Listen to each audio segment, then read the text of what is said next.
Gempa dahsyat di Turki setara dengan ledakan 130 bom atom.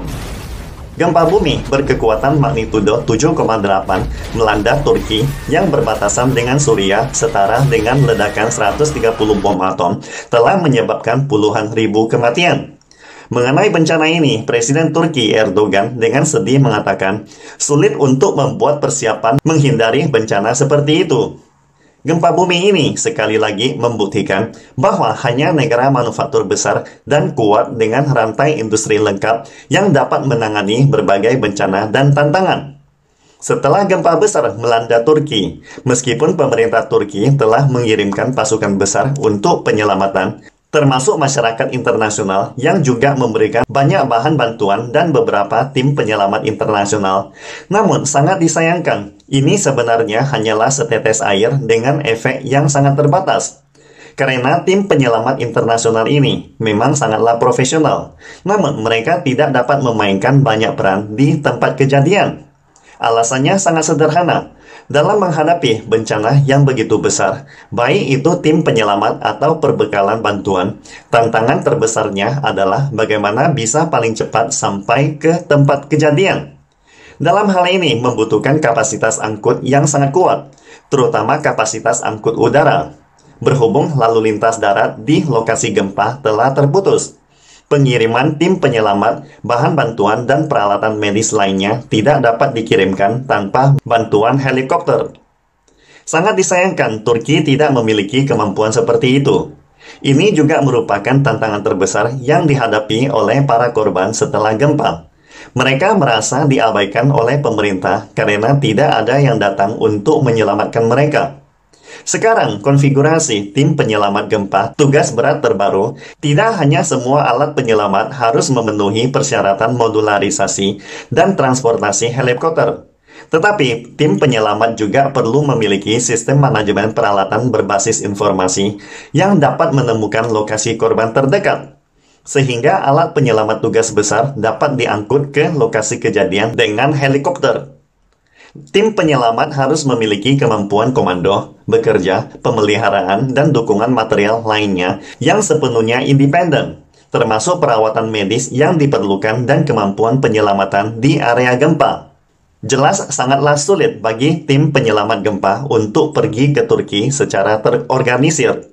Sekarang ada banyak tim penyelamat dari negara-negara lain, tetapi semuanya didasarkan pada personel dan peralatan ringan.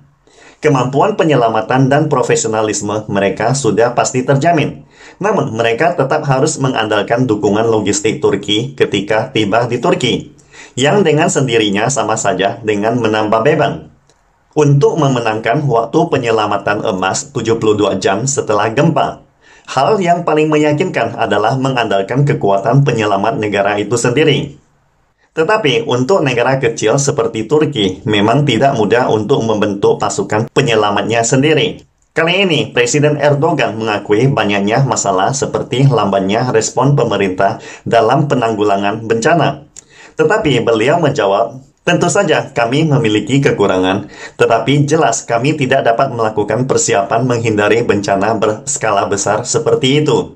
Kami tidak akan mengabaikan satu warga pun. Kami akan memobilisasi semua sumber daya negara dan membawa mereka keluar dari daerah bencana.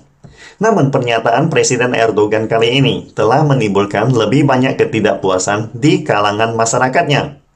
Karena setelah gempa besar di tahun 1999, pemerintah Turki telah memungut pajak gempa yang cukup berat selama 24 tahun berturut-turut, mencapai total 88 miliar lira. Sekarang, orang-orang Turki mempertanyakan kemana perginya uang itu. Ini sebenarnya pertanyaan yang sangat naif. Bagi Turki, negara dengan populasi lebih dari 80 juta jiwa yang hidup di zona patahan gempa besar, sangatlah mustahil untuk membangun sistem penyelamatan tercanggih yang dapat menangani bencana besar secara efektif hanya dengan 88 miliar lira. Karena jika suatu negara ingin menangani bencana besar seperti gempa bumi, yang paling dibutuhkannya adalah kemampuan manufaktur alat berat yang lengkap. Jika tidak, Turki tidak akan mampu mengimpor segala jenis peralatan penyelamat. Hanya beberapa negara maju seperti China, Jerman, atau Jepang yang merupakan negara manufaktur besar di dunia yang memiliki kemampuan menghadapi bencana alam.